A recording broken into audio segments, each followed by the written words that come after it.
Smuggling across Scotland, especially in the hills and glens of the country, was prevalent after taxes were placed on the manufacture of whisky and other spirits.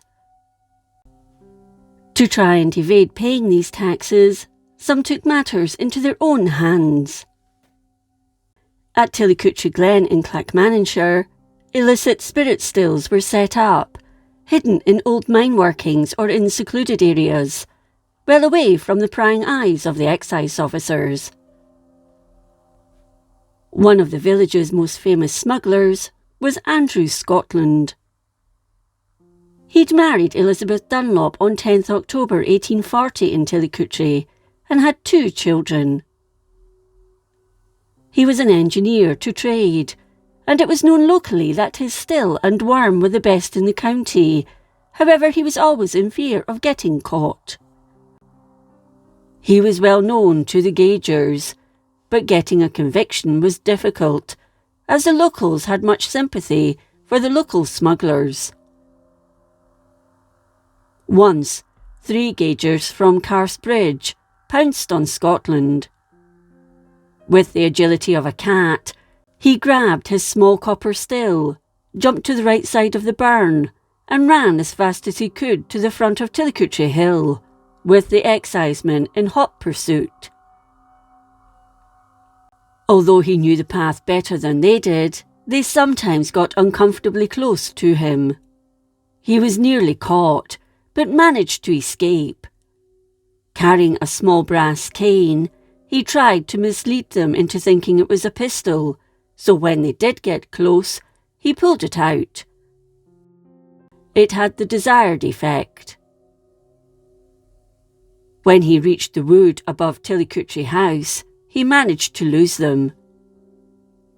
After waiting until he was sure the coast was clear, he made his way back to his home, before going to Monteith's public house for a drink, where the gaugers were telling their tale of what had happened that day. Luckily, they never recognised Scotland. He overheard them talking about how they'd been baffled that evening as to the whereabouts of the wild smuggler who'd managed to escape their clutches. Soon afterwards, the story of the pistol was told around dinner tables, at the expense of a few red faces of the excisemen.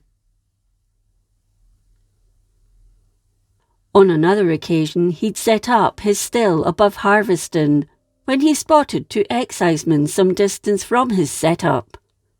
He stopped what he was doing, hid the still, and tried to evade them, but it wasn't long before they were chasing Scotland. Suddenly, he stopped, and with great courage and determination, turned to face the gaugers. He called out, "I will do or die." From his pocket he pulled the small brass cane and pointed it at the 2 excisemen.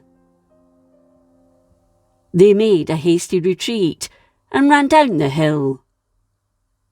Never again did the excisemen try to capture Scotland. He waited on the hill until dusk, returning to Tillicoultry in time for tea. That evening he met up with one of his cronies, and they discussed the day's events at the old Bencleuch Inn over a dram or 2. They were ushered into a room where the 2 gaugers were also drinking.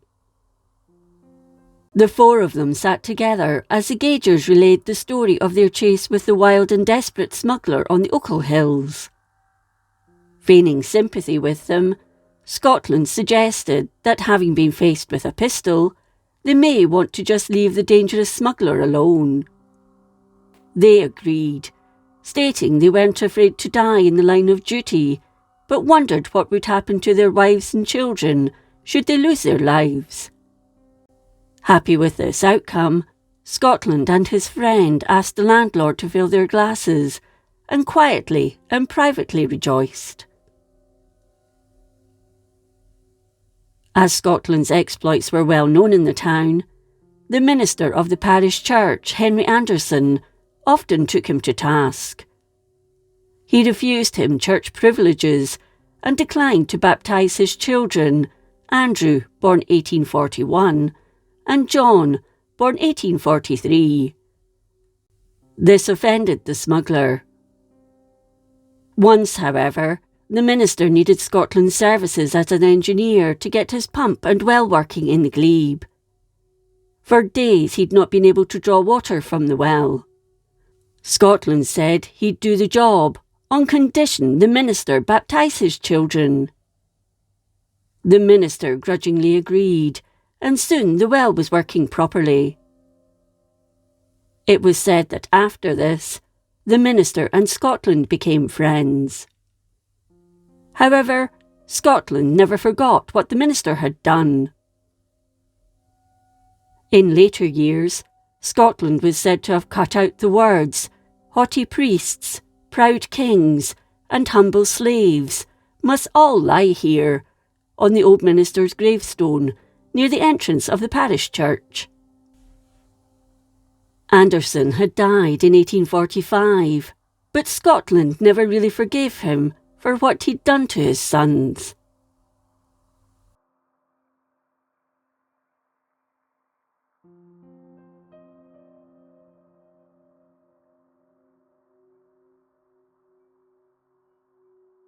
If you enjoyed this episode of Scotland's History, please like, comment and subscribe. Until next time, thank you for watching.